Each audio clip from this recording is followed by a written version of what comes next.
everyone, welcome back to my channel Way to English Literature.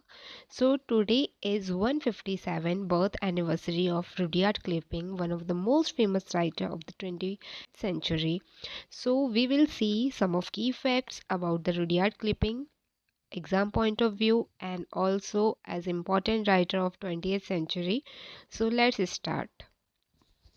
So I am giving you some time to recollect some of key facts. जो भी आपको facts याद है जैसे कि आप उसे रिकलेक्ट करिए और 5 पॉइंट्स अभी ही बोल के देखिए कि आपको क्या क्या 5 पॉइंट्स रुडियार्ड क्लिपिंग के बारे में याद है। So your time start from now.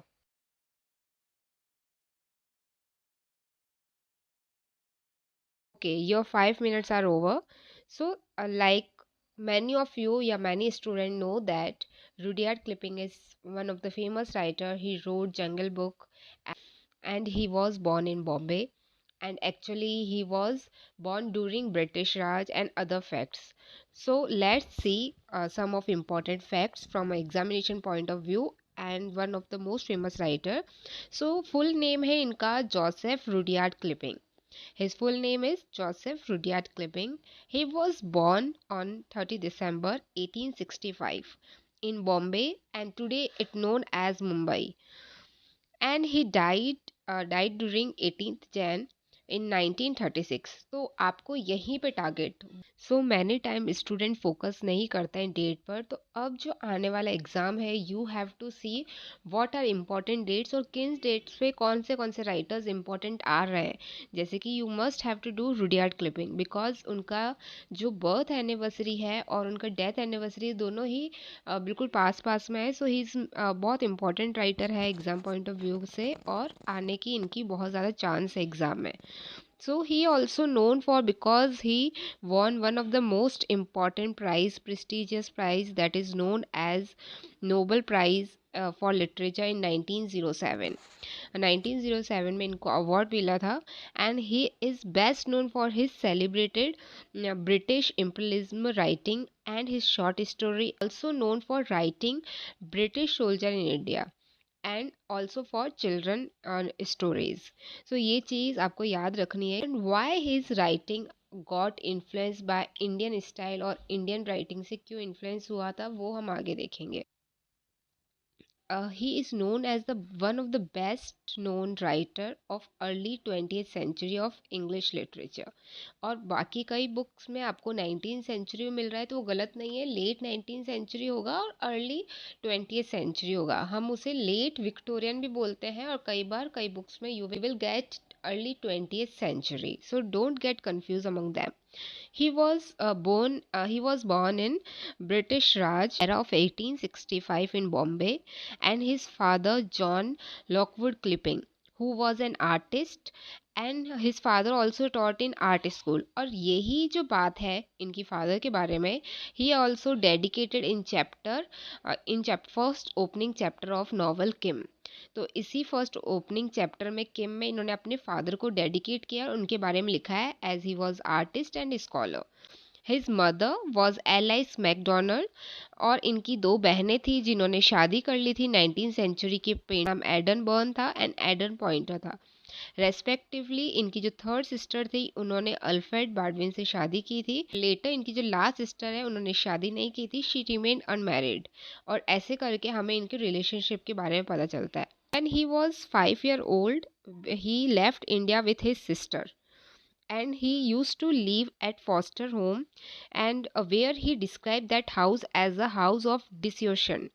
He worked as journalist in India for 7 years in Lahore, and clipping tower all over world India में ये ट्रैवल करते थे और इस वजह से इनका जो नॉलेज है about the Hindu custom culture and experience of thinking he got the experience of Indian culture. His contribution of works, like इनके जो कंट्रीब्यूशन है वर्क्स के वो भी बहुत ज़्यादा इंपॉर्टेंट है। Contribution like the departmental deities published in 1886। और इनकी जो रेपुटेशन है वो बहुत ज़्यादा ग्रो हुई थी after the publication of plain tale from hills. It is the short story collection है। That's world known famous book है इनकी जंगल बुक, जिसमें मूवी भी बन चुकी है। वो 2 पार्ट्स में पब्लिश्ड हुई है 1894 में और 1895 में। अब इसकी पब्लिकेशन डेट ज़रूर से याद रखना। हिज फेम वॉज रीडबल्ड, इनका जो फेम था वो बहुत ज़्यादा रीडबल्ड हो गया था इन 1892।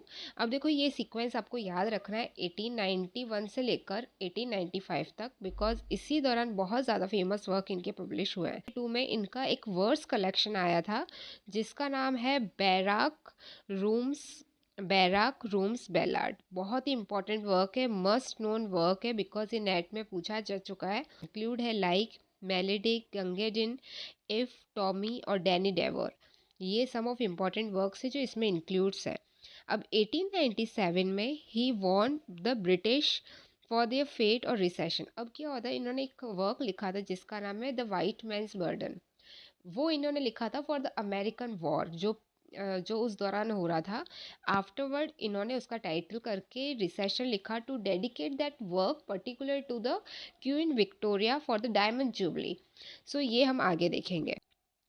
So some of the key points you must have to remember that he was reputed poet and afterward इनकी reputation के वजह से इनको knighthood 2 बार ऑफर की गई। एक बार तो 1899 में और दूसरी बार 1903 में, बट ये दोनों बार इनके द्वारा रिफ्यूज़ की गई थी knighthood. He didn't accept that knighthood. Afterward जब Alfred Lord Tennyson died in 1892 and then Kipling unofficial poet laureate माने गए इंग्लैंड के, and we don't know about the official, but इनको पोएट लेटरेट माना गया था उसके बाद। और इनका जो वर्क है द वाइट मैन बर्डन, ये मैंने आपको बताया वाइट मैन बर्डन, जिसका टाइटल चेंज होके रिसेशन हुआ था, वो वर्क पब्लिश हुआ था 1899 में। और ये जो पोएम है लिखी गई थी, किस लिए लिखी गई थी? ये पोएम लिखी गई थी बेसिकली फिलिपाइन अमेरिकन वॉर, जो कि टुक प्लेस हुआ था 4 फरवरी से स्टार्ट हुआ था 1899 से लेकर 2 जुलाई टू 1902।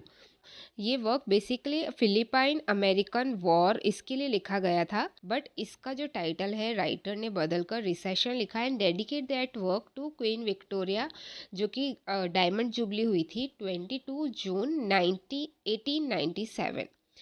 ठीक है, इसकी डेट इंपॉर्टेंट है तो याद रखना 1897 है। If that was published in 1892, और वो एक बहुत ही popular and most loved poem work है because it reflect one of the most important thing, क्योंकि ये रिफ्लेक्ट करता है stiff upper lip. Stiff upper lip क्या होता है? ब्रिटेन की अपर क्लास ऑफ सोसाइटी, उसे हम कहते हैं stiff upper lip. Britain people को शो करता है। और ये किन किन राइटर्स के वर्क में देखा जाता था? ज़्यादातर William Shakespeare, Rudyard Kipling and Henley. इनकी राइटिंग्स में हमने stiff upper lip type of people के बारे में हमने देखा है। फिर इनका वर्क है, इसी वर्क की कुछ लाइन्स है, इम्पॉर्टेंट लाइन्स। वो है if you can keep your head when all about you are losing theirs and blaming it on you. So last and foremost thing that आप जब भी वर्क करोगे तो उसकी जो क्रोनोलॉजी है वो बहुत ही टफ है पूरी कंप्लीट करना। So I have laid down his work in a tabular format, कुछ टेबुलर फॉर्मेट में मैंने ले डाउन किए हैं। So you will easily remember, इनकी जो वर्क्स है वो आप इजीली रिमेंबर कर सकते हो। यू कैन टेक स्क्रीनशॉट, और मैं आपको ये पीपीटी की जो स्लाइड है वो डिस्क्रिप्शन बॉक्स में भी इंक्लूड कर दूंगी, तो आप उसे ज़रूर से देखना। Important novels that are the light that failed, it published in 1891, the Navlakha published in 1892, Captain Courageous that published in 1896, Kim, one of the most famous novel Kim 1901। Give you answer that जो Kim work है Rudyard Kipling के अलावा और किसने ये Kim work लिखा है? Who is another writer who wrote the same work with title Kim? जानता है वो कमेंट डाउन करिए। देन जो रुडयार्ड किपलिंग की बुक्स है बेसिकली इसमें शॉर्ट स्टोरी भी इंक्लूडेड है। The city of dreadful night, it is a short story. मैंने एसएस लिखा है, एसएस का मतलब होता है short story. Plain tale from डेटीज, it is short story 1888। Story of gates by phantom rickshaw, barrack room ballad, the jungle book. ये sequence याद रखनी है। नोबेल प्राइज़ अवॉर्डी की ऑटोबायोग्राफी आपको करके ही जाना है, उनकी ऑटोबायोग्राफी बिल्कुल भी मिस नहीं करनी है। Of words that published in 1928, Something of Myself that published in 1937. Then short stories like short stories like Just So Stories, Puck of Puck Hill, Reward and Fairies, Debit and Credit. These are short story in a sequence form. फिर इनका poetry collection है जैसे कि school boy, echo, barrack room ballad. अब याद रखना है कि barrack room ballad poetry collection है. सीज द फाइव नेशन, और फाइव नेशन बहुत ही इंपॉर्टेंट वर्क है, इसके भी ये भी पोइट्री कलेक्शन है. Then another poetry collection that is edited by T S. Eliot, और ये पोइट्री कलेक्शन पॉथ्यूमेसली पब्लिश हुआ था. A choice of Kipling words. Travel collectors ने जैसे कि from C to C, it ये भी दो पार्ट में पब्लिश हुआ है, 1807 में और 89 में. Then souvenir of France and Brazilian sketch. So बहुत ही इंपॉर्टेंट है, इन दो वर्क को बिल्कुल नेग्लेक्ट मत करना. एक बार टाइटल और इनका आप गो थ्रू करिए. कलेक्शन है इनका जो डेडिकेट किया था सोल्जर्स को, ब्रिटिश सोल्जर्स को, जैसे कि वर्क्स है फ्लीट इन बिंग, ये 1898 में पब्लिश हुआ है. Then France at war 1915. So ये जो 1915 और 1916 में वर्क्स जो पब्लिश हुए हैं ये वॉर के आगे पीछे ही पब्लिश हुआ है, वॉर के जस्ट बाद से आपको एकदम से क्लिक होना चाहिए. Then sea warfare 1916, The War in the Mountain 1917, and The Graves of Fallen around 1919, and The Irish Guard in the Great War 1923. इसे मस्ट रीड क्योंकि इनको पढ़ना है, बिल्कुल भी नेग्लेक्ट नहीं करना है. जो दूसरे लोग गलतियां कर रहे हैं वो आपको गलतियां नहीं करनी है. You have to fight for yourself and you have to आपकी अपनी ही जगह वहाँ पे बनानी है. All the best for your exam and have a good day.